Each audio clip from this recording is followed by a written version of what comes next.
Hey guys, this is Jacolia of Jacolia Gems. Welcome back home, family. If you happen to be new here, I definitely hope that you hear something today that will persuade you to stay. If you have not already done so, exactly what are you waiting for? Go ahead and hit that subscribe button for me. Today is going to be a brief but informational video on another Uber ride that I had here in Chicago. My children and I, where are we going? I think we were going out to eat. Yeah, I think we were going out to eat. And we got in the Uber. We were going to Cooper Hawks, right? And when we got in the Uber, and this is just a repeated thing that happens, and each and every time it always ends with the person saying, "This was destined, this was willed by God." And why? Because I keep on running into Semitic people, Near Eastern people, Hebraic people. Let's see exactly what I'm talking about. So on this Uber ride, it was a gentleman, and when I got in the car, I thanked him, whatnot. And he just literally started talking to me. And he was talking about the world and how things are falling apart and how people really have no culture. He asked if the neighborhood was getting safer, that he began to notice some changes and things of that nature, right? So my daughter was answering him, and I answered him, and then he started talking to me about the state of the world where he is from. So before he even revealed to me where he was from, I was kind of, listening to what he was saying to try to put a finger on his belief system. And I knew based off of what he was stating that he was either Hindu or Buddhist. He began to go into reincarnation from a biblical aspect and was sounding a lot like you Old Testament only Israelites. So I was able to keep up with him in conversation. And he began to talk about how people don't understand that what their soul does in this life matters. And I began to agree with him, telling him, like, yes, we are just suits, and we are living now that we may live again, that this flesh does not matter. Out of dirt we came, and out of dirt we will return, that we are living for our soul, and that our spirit man is simply the breath of life that has come from the Creator to sit down on the inside of us. And so he began to tell me that if we don't get this life right, that we come back and we have to do it all over again. And he said, me and you will have this conversation in another, I said, time continuum, in another dimension. He said, yes, in another lifetime, if neither one of us gets it correct. I say, well, in the biblical concept, we begin to talk about the divine council, the Melech, and the hierarchy. Now, we know that there's El, and then you have the extension, and you have his sons, and you have the Melech, the border crossers. You have, even in Near Eastern customs, the word demon does not necessarily mean a malevolent spirit. It can mean benevolent or just neutral, just there existing. We have to begin to understand the concepts of Near Eastern culture and customs so that we can truly know exactly what spiritual warfare is consistent of. I began to explain to him that under my belief system, after the regathering of the Israelites and after those of us that are able to pass and survive the 1/3. And then when you begin to read in the biblical concept, when it says that the dead in Christ shall rise first, and those who remain shall be called up to meet him. All of the scriptures that say, come up here, all of those are in correlations after the rolling back of the scroll, after the 8th day, after the circumcision, after the day of atonement, when we become clean, and then he can Sukkoth or dwell or tabernacle amongst us. And this is when we live to live again. He began to ask me if I heard about Jesus going into India. And so I ended up finding out where he was from, because I told him, I said, yeah, there's a lot of Moors in Sri Lanka. And he said, that's where I'm from. I said, I figured such. Thank you for confirming. And he did say that Moors were in Sri Lanka. He began to talk about the Buddhists in Sri Lanka and the Hinduism in Sri Lanka. I want to begin to tell you guys about the Hindu concept of God, God, Brahma. And we'll begin to look at the word Abraham. We have to remember that Elamite people are Semitic people coming out of Shem as well. So Brahma is the creator. And this is why I was trying to tell one of my homies that the Trinity is not a concept that we are supposed to keep amongst the Israelites. He is the creator, which in the Trimentu or the Trinity of the supreme divinity. And so he is looked at as the generator of the word God. And then you would have Vishnu, and Vishnu would be looked at as the operator, the purveyor, okay, the protector of good, the God of time, the God of preservation. Do we not see Father Time? Do we not see the creator represented? We need to begin to look at the logos concept, the logos. This is looked at as not only the word, but when you begin to tie in chronos, this is where you get the Greek concept of time introduced into the biblical narrative. And it is very important to know that the ancient Greeks were birthed out of the Phoenicians, the Carthaginians, and the tribe of Dan. And we know that these people always led back to the worship of paganism, to the worship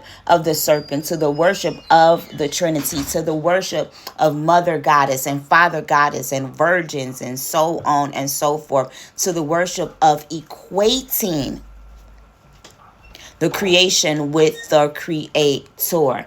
And then when we begin to look at Shiva, I have talked about Shiva before, and Shiva will represent the D in the word God as destroyer. When we begin to look into the book of Exodus, specifically the 20 through the 22nd chapter, when the Israelites were preparing for Passover and the Feast of Unleavened Bread, they had to go into their windows. Shema Israel Adonai Echad Adonai Eloheinu. And they had to heist up their windows, and they had to fasten up their doors. Yod Hate Wave, behold hand, behold nail. This was a nailing to be protected from the destroyer. I have stated once before that Shiva is represented outside of CERN, which is the particle accelerator located in Switzerland. Shiva is known as the great God, Lord of yogis, the cosmic dancer, patron of yoga, meditation, arts, master of poison and medicine, the supreme being, God of destruction. We need to begin to realize that when we think about yoga and all of these concepts, that with each position that is being done, a worship to these Devis or Devas are being taken place. Devi is the word goddess. It is the masculine. So when they be saying that diva is the female form of a hustler, this isn't true. Devi is the masculine form. I'm sorry, DV. I stand corrected. No, I'm right. DV is the feminine form. Yes, I'm correct. DV means goddess. DEVI means goddess. Right? Deva means God. So they're telling you that Deva is the female form of a hustler while holding up these Hindu symbols. But in Hinduism, Deva is the masculine form of a deity, heavenly, divine, of excellence. Now, goddesses such as Durga, Durga, was worshipped as a principal aspect of the mother goddess Mahadevi. She is associated with protection, strength, motherhood, destruction, and wars. We should begin to know that in West Africa, Yemaya is known to be the mother of protection over the seas, and she will be destruction and warfare if her children are messed with. When we begin to look over in Israelite custom, we will begin to see Semitic custom. We will begin to see the Semitic war goddess of Anat. And we know that Anat was one of the suffixes of a lot of the Israelites' name, because Anat was worshipped in Egypt, where the Elephantine Jews were known to be. So when the Elephantine Jews in the 8th and 7th century went into West Africa, this is the southern tribes. When they went into West Africa, they took the worship of this mother goddess with them. We also have Kali, and Kali is known to be the black mother goddess. She is the mother goddess of time, of change, of creation, power, destruction, and death.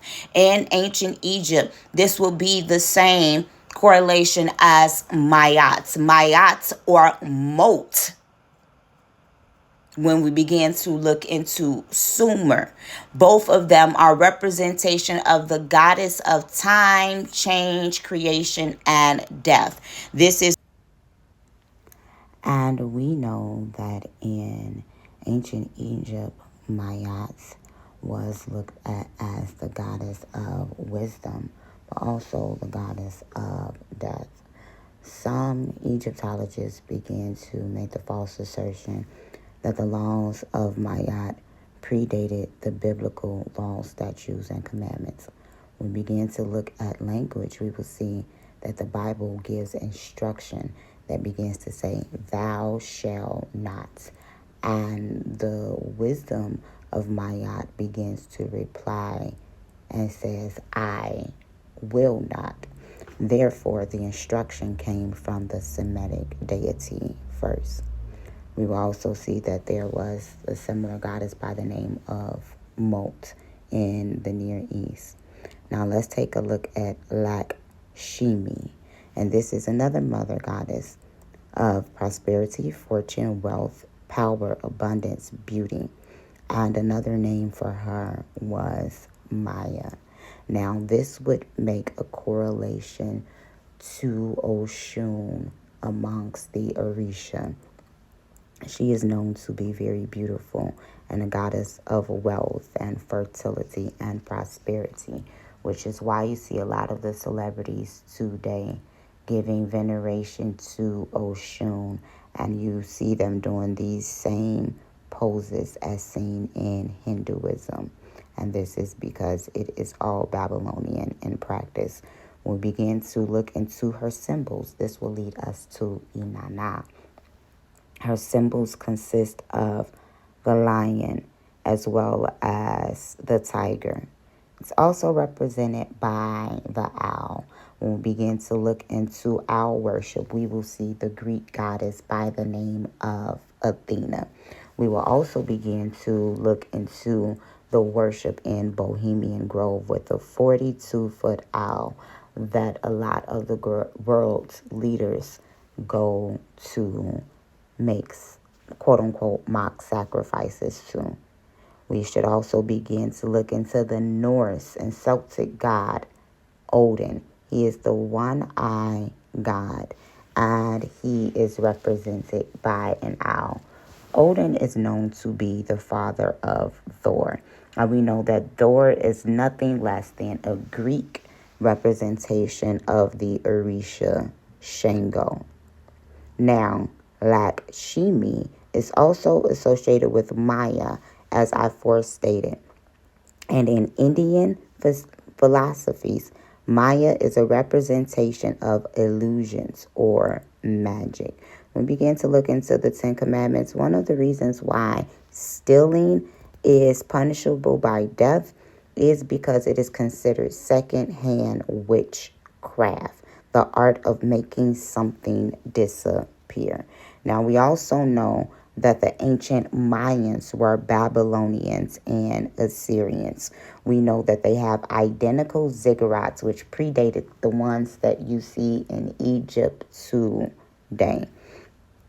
We need to begin to look into the fact that these are concepts that have been seen all over the place. Maya also means to measure in in Sanskrit. It also denotes wisdom and extraordinary power. It means unreality, deception, fraud, trickery, sorcery, witchcraft, and magic. Let's begin to continue with some more of these gods or devas. Radha. Now, Radha is the chief consort of the god Krishna. We'll talk about Krishna later at a later date. She is the goddess of love, tenderness, compassion, and devotion. Radha is mentioned as the avatar, so she's an extension of Lakshmi, the one who we were just speaking of, and also an extension of Prakriti. And this is the original form of nature, the substance. It does not refer to matter or nature, but it includes all the cognitive, moral, psychological, emotional, sensory, and physical aspects of reality. So this Deva, Radha, is the substance of the cognitive thinking and makeup in Hinduism. This goddess is looked at as a primordial goddess and as blissful energy. Now, once again, we see that this was a goddess of love. This begins to bring us to the Greek Aphrodite. The etymology and epithets. Now, we know that Krishna is a black god. Now, this goddess is also known to be over prosperity, success, perfection, and wisdom. Let's look into Saraswati. This is the goddess of knowledge, music, flowing water, abundance, wealth, art, speech, and wisdom. There is a goddess in ancient Sumer who was known to be the very first poet, the very first orator of the goddesses. And when we begin to look in flowing water, this reminds me of the primordial goddess Ki in ancient Sumer. And it's due to the fact that the Ankh is the representation of the key of life. And N, A-N, or E-N represents her son, Enki. And the key where he begins to get the suffix of his name is from his mother, Ki, who is the mother goddess seen creating in the garden to create mankind. And she is represented by water. We should also know that when we begin to look into the story of Marduk slaughtering a dragon, we see this in the book of Isaiah when Yod-Heh-Wav slaughters a female serpent by the name of Rahab. In Near Eastern concepts, this would be the same as Tiamat. Let's begin to go and say last but certainly not least, Sita. And so Sita is a goddess of Rama-centric Hindu traditions. And so she is dedicated and set aside for self-sacrifice, courage, and purity. Now, this would remind me of how Yemaya is venerated in the Caribbeans alongside the Virgin Mary as a sign of purity, as a sign of courage. Now, on this ride, this gentleman began to tell me that according to his oral traditions, that Christ began to visit India in his lost years. And this is not the first time I heard about it. They actually believe that he wasn't crucified until the age of 60. It is stated that he went into India to gather more knowledge and to actually teach and expand on Brahmanism. This is not a foreign concept that has been heard amongst many people group. We began to talk about the Christ consciousness and living, that we may live again, and how the Old Testament only believe in reincarnation and how you can become now in your most elevated state. These are the same concepts that we see amongst these people group. And why is that? It's because Elam, as I have stated so many times before, is also a Semite, a son of Shem. Line up on line, precept on precept, here a little, there a little. I hope you guys enjoy these conversations that actually happen in my real life. Let's study, you guys, and see exactly what we are feeding ourselves. Comment down below and tell me, have you studied on the Moors of Sri Lanka? Did you know that yoga was an introduction to the Kundalini spirit? Were you aware of the fact that Deva is actually a male principle and not feminine? Food for thought. And I'm not even sure, y'all, how I forgot the most important part of our conversation. We began to talk about celebrities with Indo factors. This man began to say that in Sri Lanka, it was basically identical to the Caribbean culture. Now, when we began to look at West Indians like myself via Montserrat, descendant, I'm not going to say I'm from there, descendant of Montserratians, we begin to see curry is used a lot in our cooking. Jamaicans as well, right? And these both are Black Irish. When we begin to think about curry being used in India, it is very important that we begin to realize that East Asians were also sent into worldwide slavery.